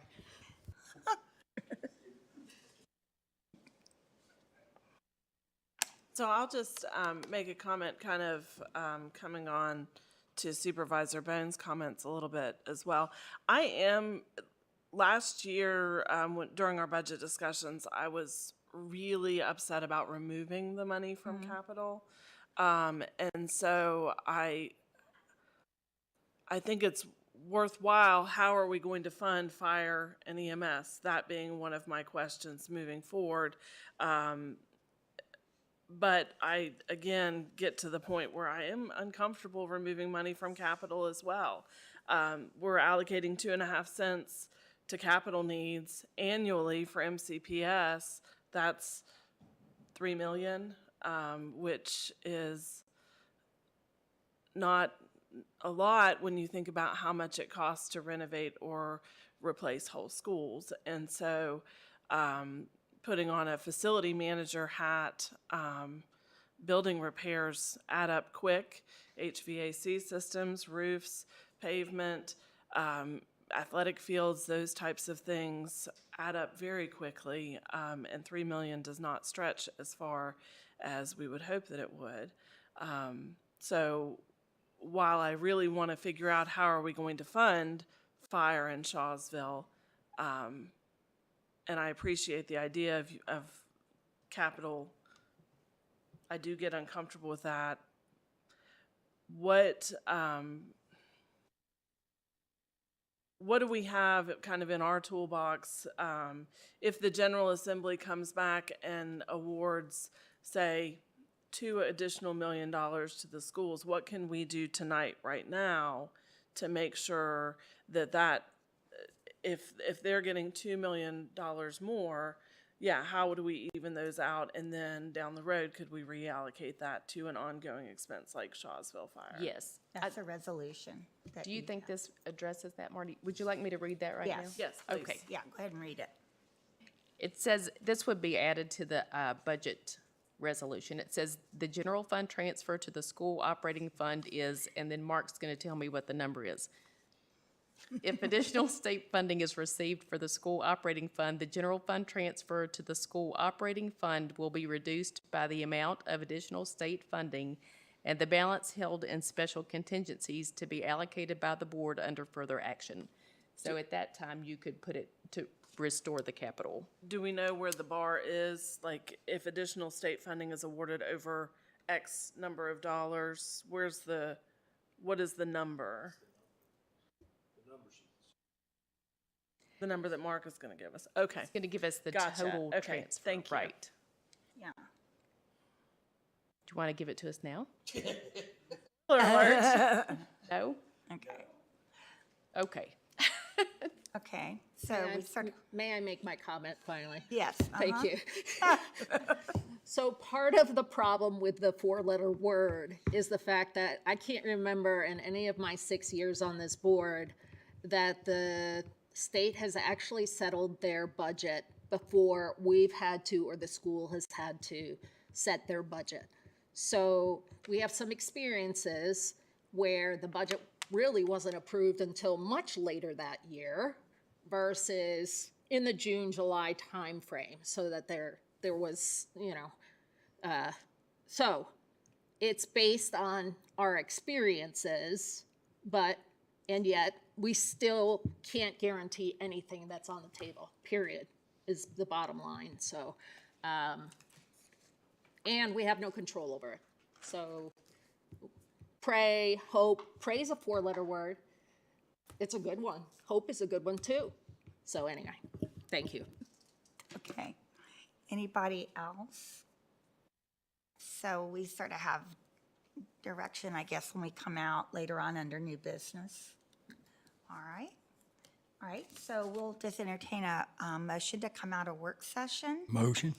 Is there a second? Second. Okay, roll call, please. Mr. Kitts? Aye. Mr. King? Aye. Ms. Fidzikowski? Aye. Mr. Motts? Aye. Mr. Grafsky? Aye. Ms. Bone? Aye. Chair Biggs? Aye. 7 ayes. And at this point, we'll take a 10-minute break.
Okay.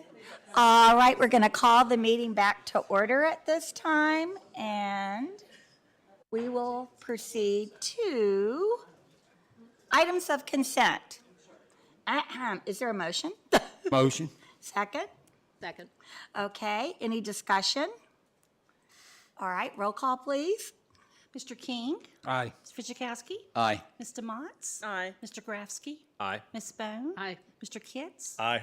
Chair Biggs? Aye. 7 ayes. All right, that leads us to new business, and our first item is appropriations and transfers.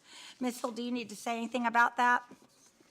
That is the resolution that we had the public hearing about, related to primarily capital funding for the Auburn Park and also the Blacksburg Library Outdoor Project. Okay, is there a motion to approve? Motion. Second. Second, okay, any discussion? Roll call, please. Mr. Fidzikowski? Aye. Mr. Motts? Aye. Mr. Grafsky? Aye. Ms. Bone? Aye. Mr. Kitts? Aye. Mr. King? Aye. Chair Biggs? Aye. 7 ayes. Next item is to adopt the real estate property tax rate and other property taxes for 2025. I'd like to make a motion, Okay, unless somebody, Go ahead. for 75 cents Second. okay, any further discussion? with the adjustments that we have talked about. Like the resolution? Yes, for the Yeah. resolution. That'll come on the next one. Oh, okay. Yeah. Any discussion about that? Like I said, I'd like to leave it where it's at. Okay. All right, roll call, please. Wait. Whoop. We haven't really been clear on the other taxes. Just list them all. Would you like to amend Oh, your you motion? mean like the personal I would property? like to amend my motion to include the other taxes included.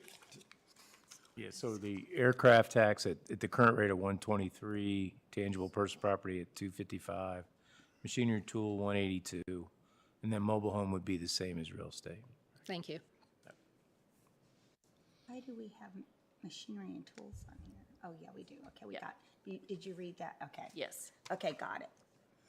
All right. Now we're okay? All right. Roll call. Mr. Motts? Aye. Mr. Grafsky? Aye. Ms. Bone? Aye. Mr. Kitts? No. Mr. King? No. Mr. Fidzikowski? No. Chair Biggs? Aye. Have 4 ayes, 3 no. Okay. And next, we need to look at the budget to adopt the 2024-2025 FY budget. So moved. And is there a second? Second. Okay, and do we have that number? I do. Would you like me to read the resolution? Yes. Okay. With it all in there. Be it resolved by the Board of Supervisors of Montgomery County, Virginia, that the annual budget for fiscal year 2024-2025 be and the same is adopted in the amount of $254,607,161, which, except in the case of the public school budget, shall be for informative and fiscal planning purposes only. The general fund transfer to the school operating fund is $64,300,384. If additional state funding is received for the school operating fund, the general fund transfer to the school operating fund will be reduced by the amount of additional state funding and the balance held in special contingency to be allocated by the board under future action. Okay. And so, do we have a motion to that effect? Yes. Yeah, that was your motion, and we had a second. Second. Any discussion? All right, roll call. Mr. Grafsky? Aye. Ms. Bone? Aye. Mr. Kitts? No. Mr. King? No. Mr. Fidzikowski? No. Mr. Motts? Aye. Chair Biggs? Aye. 4 ayes, 3 no. Okay. All right, moving from that, on the fourth item there is Economic Development Week resolution. Do I have a motion? So moved. Okay, any discussion? Okay, roll call. Ms. Bone? Aye. Mr. Kitts? Aye. Mr. King? Aye. Mr. Fidzikowski? Aye. Mr. Motts? Aye. Mr. Grafsky? Aye. Chair Biggs? Aye. 7 ayes. Our next item is Emergency Medical Services EMS Week, May 19th through the 25th. Do we have a motion? Motion. Second. Okay, any discussion? Roll call, please. Mr. Kitts? Aye. Mr. King? Aye. Mr. Fidzikowski? Aye. Mr. Motts? Aye. Mr. Grafsky? Aye. Ms. Bone? Aye. Chair Biggs? Aye. 7 ayes. Okay, and next we have a Fentanyl Awareness Day resolution for May 7th. Is So there a moved. motion? So moved. Second? Second. Any discussion? All right, roll call, please. Mr. King? Aye. Mr. Fidzikowski? Aye. Mr. Motts? Aye. Mr. Grafsky? Aye. Ms. Bone? Aye. Mr. Kitts? Aye. Chair Biggs? Aye. 7 ayes. And next we have a resolution, Mental Health Month and 31 Days of Hope. There's that hope word. Is there a motion? So moved. And a second? Second. Okay, any discussion? All right, roll call, please. Mr. Fidzikowski? Aye. Mr. Motts? Aye. Mr. Grafsky? Aye. Ms. Bone? Aye. Mr. Kitts? Aye. Mr. King? Aye. Chair Biggs? Aye. 7 ayes. Next, we have a resolution for National Police Week. Is there a motion? Motion. Second. Okay, any discussion? All right, roll call, please. Mr. Motts? Aye. Mr. Grafsky? Aye. Ms. Bone? Aye. Mr. Kitts? Aye. Mr. King? Aye.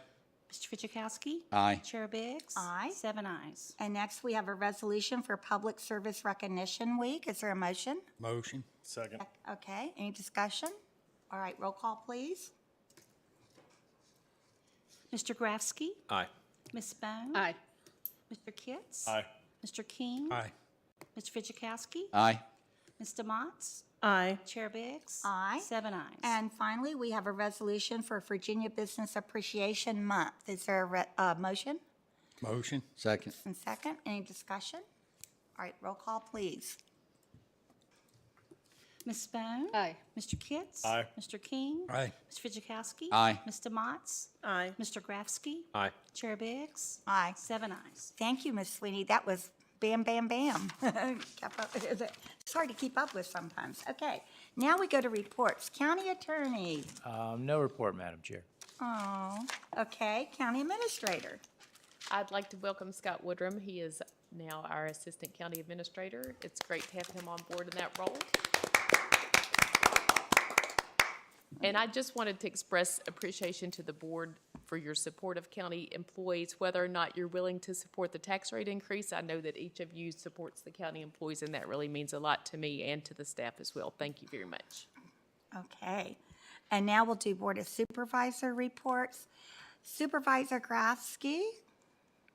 No report tonight. Okay. Supervisor DeMont. I have just a small report, and I'm going to embarrass Angie a little bit, and I apologize.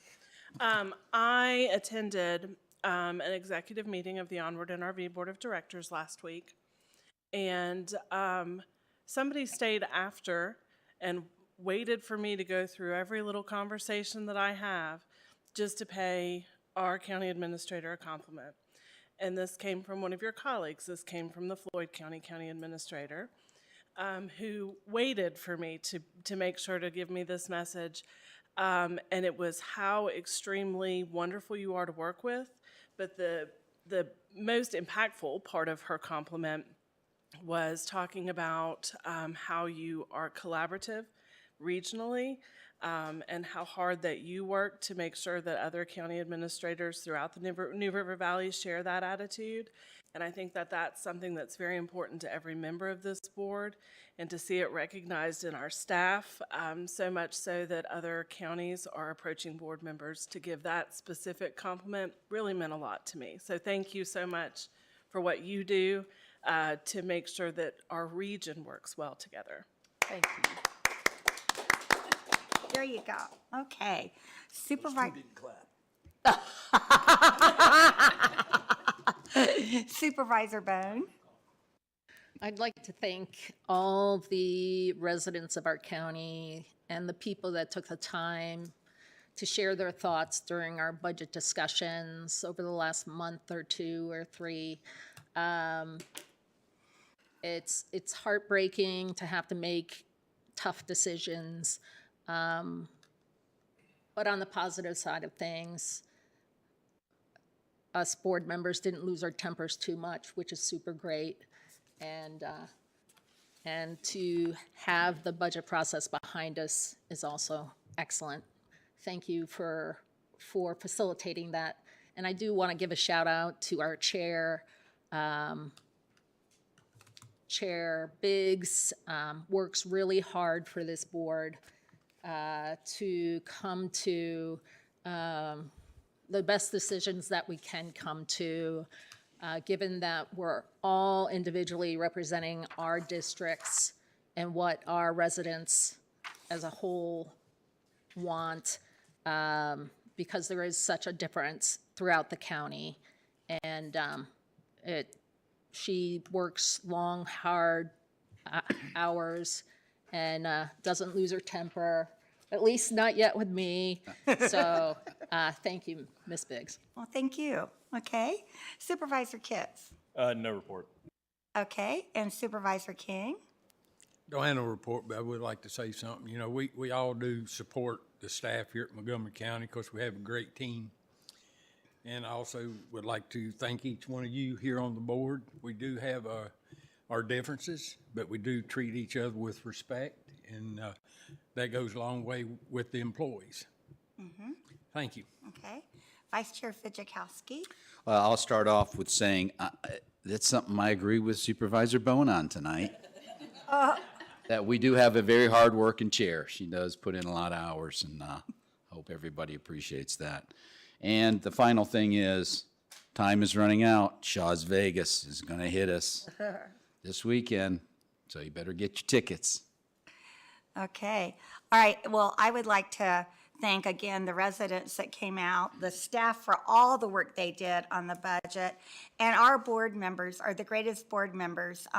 The interactions that we've had, the discussions about the budget, everything, it was very, very positive. And then Supervisor Kitts and Vice Chair Fidzikowski, you forgot to mention something. We were at a luncheon today with Senator Mark Warner, and Supervisor Fidzikowski and I actually got to ask questions. I asked about workforce, and you asked about broadband. And then I noticed that Senator Warner gave Senator Hackworth a little push about the state coming together to get the budget done. So it was very successful. Chicken, right? So anything else for the cause? Yes. Angie is reminding me that next Monday, because we love to be together on Mondays, at 6:30, we will be having our joint meeting with the school board. We have a pretty full agenda it's going to be on the school board side this time, right? Yes, that's correct. And they're taking care of, or are we taking care of food? I think we are taking care of the food. Yes, but it will be in the school board building. We just found that out a few minutes ago to confirm that. Good, and thank you for reminding me of that. Okay, yeah, steak and lobster. Okay, we'll put your order in. We got one that hadn't said nothing yet. Chris, do you have So a report? we need to put him Chris, on the do list. you have a report? I report to Miss Hill every day. Good answer, okay. What about Scott sitting back there? Do you have a report? No? Okay. All righty. All right, well, without any other further ado, we are officially adjourned at 9:30. All right.